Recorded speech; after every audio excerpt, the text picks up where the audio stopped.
All right, so what I have in front of me here is the Deluxe Baby Lock Walking Foot with the 3 interchangeable soles. So the one that's on the foot right now is the standard sole, which is the closed toe. So before we put this on our machine, we need to decide which sole plate that we want to have on here. And how you adjust the sole plates on here is with this little screw and this little screwdriver. So the screwdriver comes with your foot, and then it's this little screw here. So lefty loosey, righty tighty. So I'm going to turn it to the left, and I'm going to try to do this so that maybe you can see it. So what we're looking at are these prongs right here. As I turn this, so the prongs are going to actually open up, and that's what's going to make it so that you can actually take the foot off that's there. So you can see that one on this side really loosened up. See, it's way out here now. So now all I have to do is slide this over, and then I'm going to pick the one that I want to use. In this instance, I'm going to pick that open toe version. So I'm going to mash up the 2 pieces on the side here. There's 2 holes. All right. And I like to hold that in place.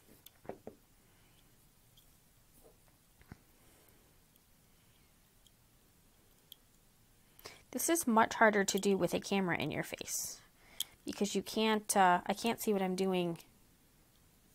I'm doing it by feel. Now I'm going to come over here to this, and I'm going to start turning this so you can see, right, that the fork is starting to tighten up. And then I just kind of slid that in place, right? And then I'm just going to come over to the screw here and make sure that I tighten that up. I want to make sure that I've got a nice tight fit on there and that it's in place. There we go. Both sides are in. And again, just give it a little bit of squeeze.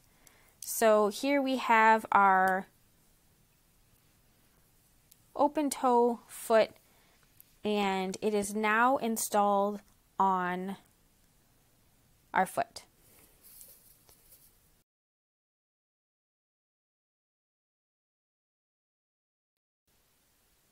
All right, so the foot is plugged in, and now we need to attach it to the ankle of our machine.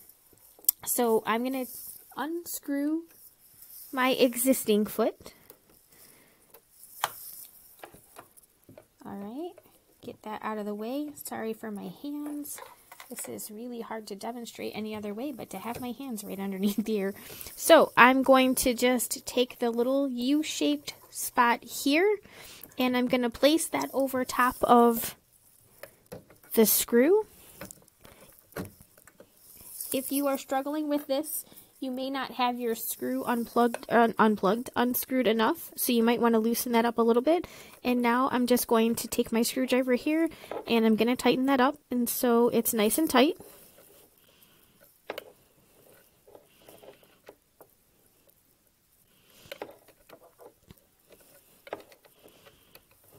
So if I can, I try not to take the screw out. I find it to just be a little bit more troublesome to get back in from the beginning, but I do want to make sure that I'm getting this tightened down so that my foot doesn't fall off. All right, so now I've got that on, and hopefully you can see I tightened the screw and everything is in place. So in the next part, we're going to talk about how it stitches.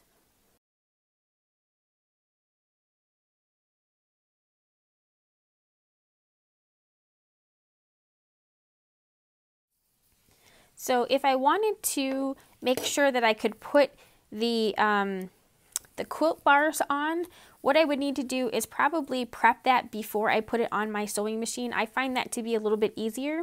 So you're going to take this guy, which is in the toolkit here, and you're going to line that up with those little holes there. So I think you can see all the way through to the other side. There you go. So then you're just going to take this screw on the back, and you're just going to ever so slightly tighten this up. And what happens as you're tightening it, it's going to adjust whether or not you can see clearly through the holes or not. All right, so what you're doing is this little screw actually goes into this little metal piece here, and you can see there's no actual screw hole. What it's going to do is it's going to pull on your bars so that they stay in. Whoops. All right, so I'm going to put my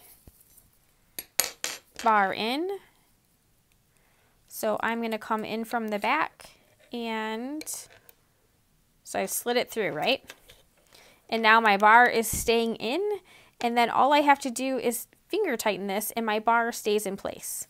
So basically what's happening is this is pulling on this piece and this piece, this edge, and that's kind of what's going to hold it in place. So I like to have this on before I start putting the foot on, and then I can loosen it and get it exactly wherever it is that I want it to be, just because it's in front of me rather than behind me.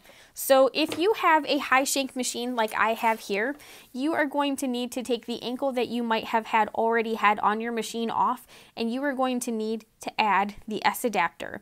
So the S adapter is this little guy here. All right, it's got 2 holes. The top one is going to go on to the machine. This one is what's going to connect to the foot over here. And it has an S on it, and that stands for the S adapter. So this is your short shank adapter. And so the inside here is this little crescent moon, or this half circle. That is going to need to go underneath here. So you want to make sure that you have your foot up, and then you're going to slide that over top. Then you're going to take your screw, and you're going to line the screw holes up at the top. All right. And then screw that in place. You want to make sure you get a nice tight fit on there, because that is going to be the piece that is holding up your walking foot, and it is going to be moving around. And so now we are going to take this foot and we are going to line the base of the foot here. So this little piece here, that's the part that this screw is going to attach to. And I need to get the little fork here over top of my needle bar at the same time. So I'm going to come in on an angle and line that up just like so. Okay? So once I have that lined up, then I'm going to come over here and I'm going to find that screw hole and put my screw in place. I'm going to grab my screwdriver.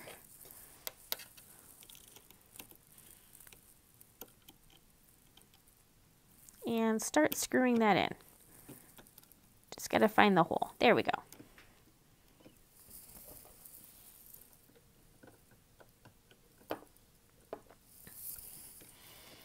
All right. Starting to tighten up there.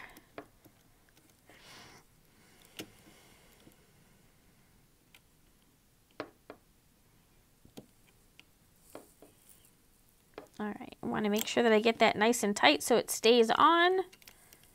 I don't want to crank it down so much that I am bending anything, but it does need to be on there tight. So the plastic piece is over top of my needle bar. All right, then the foot is attached to the S adapter and installed. And I know that I have everything correct because when I put my foot down, my foot actually touches the bed of my machine, which is what we want. So let's just slide this out of the way here. So this is your standard traditional walking foot, which means you have, in this instance, rubber pads on the top, and as my needle goes up and down, so as I move my needle up and down, it's going to control these, all right? And so that's how we get that extra set of feed dogs on top that works with the feed dogs on the bottom. That's what's going to make sure that everything stays where it's supposed to be. So I'm just going to go to a straight stitch on my sewing machine here. All right. And I'm going to go to a left position straight stitch. And I'm going to slide this right underneath here. So if this were my binding, all right, on my quilt, then I could stitch this down really easily. You hear it's got a little bit of a thump, but that's normal. You do want to make sure that you're keeping it underneath the foot. Obviously, if you don't keep it underneath the foot, it won't be doing its job.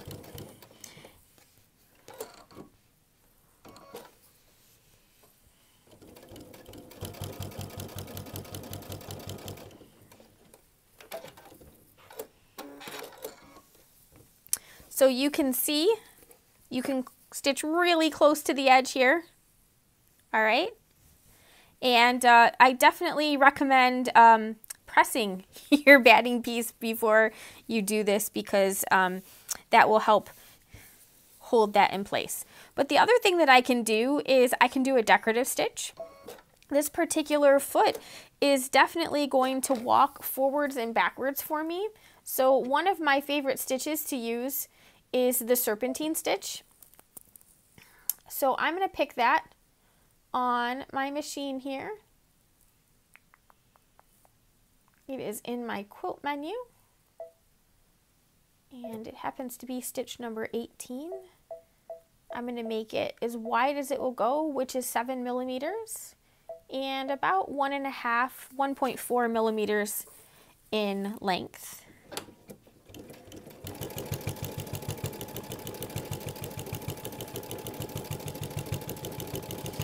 And the thing about a walking foot is it always makes a little bit more noise because you have more pieces walking around in there.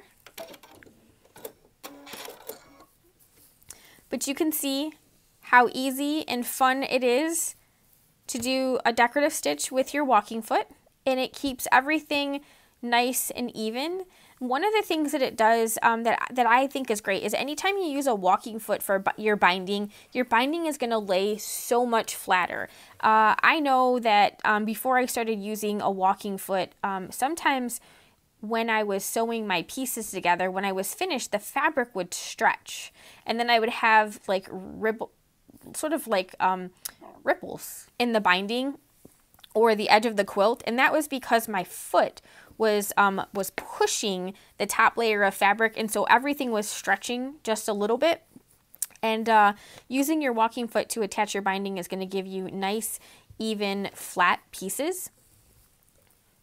With this particular foot, we have a stitch in the ditch option, we have the open toe, and we have the closed toe option available. You know, it's a good quality foot. It's very solid, and it's going to last a really long time, and it's going to give you all of your choices.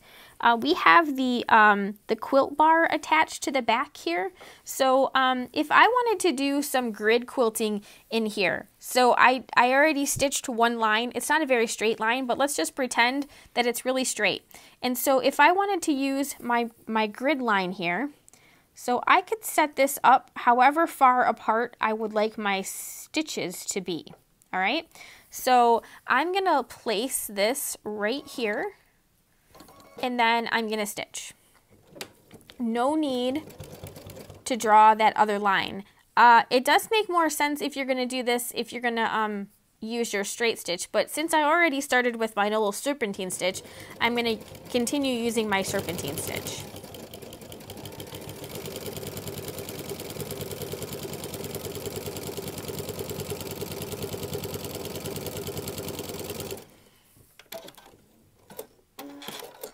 All right, so now I've got nice even spacing around the edge of this with my serpentine stitch, and I can do it again. So now I have to decide which edge I want because I picked a decorative stitch.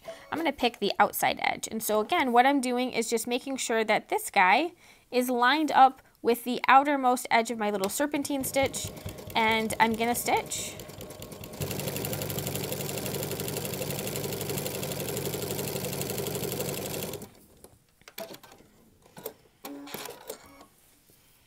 So there you go, nice even spaces. So I can also turn around and go the opposite way. Now you have the other guide, so if you didn't want to turn around, you could certainly unscrew this one and put that other stitch guide in and get the same result. But you'll notice with the walking foot, this is the reason why we use walking feet. The fabric that I have here, it's not pushing, it's not smooshing it over, it's not pulling around on my fabric pieces. It's just keeping everything in place like it's supposed to be.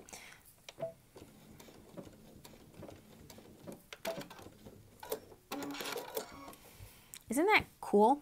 I just love using my walking foot. I love that everything stays nice and flat.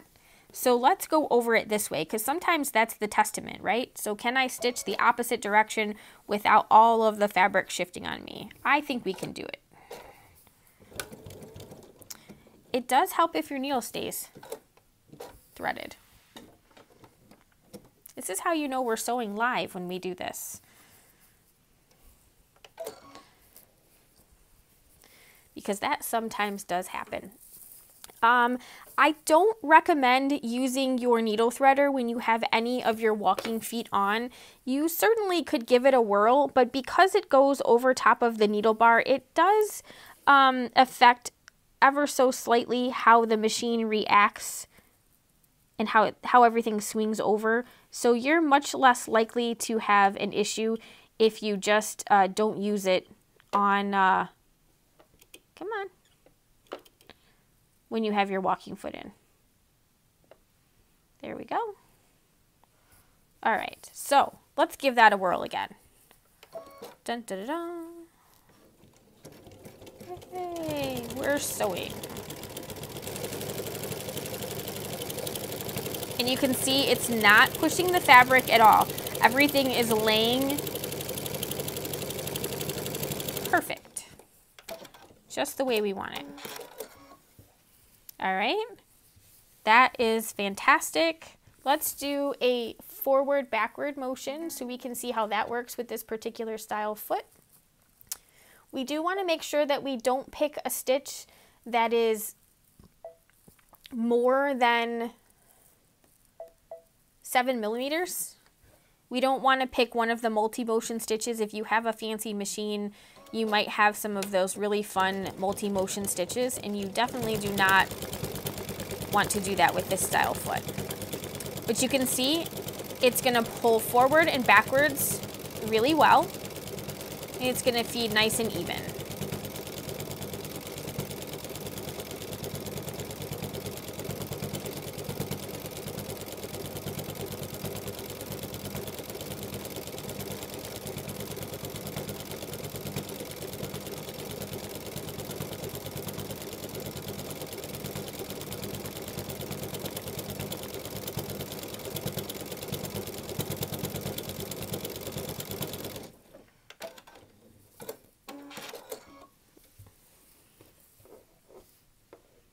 Cute that is.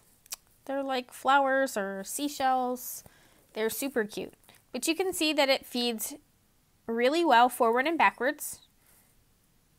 And it's still keeping everything nice and flat. It's not smushing it down on the back. It's not stretching it around. It's just doing exactly what it's supposed to be doing. So you have a great option for a walking foot here. This one's going to give you the most accessories all bundled up in one package. So you will get the foot, you will get your left guide, your right guide, the attachment to hold those on.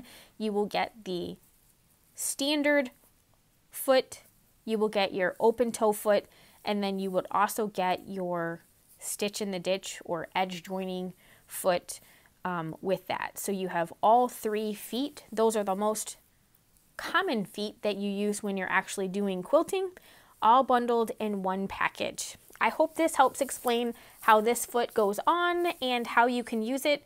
Thank you for watching. Bye-bye.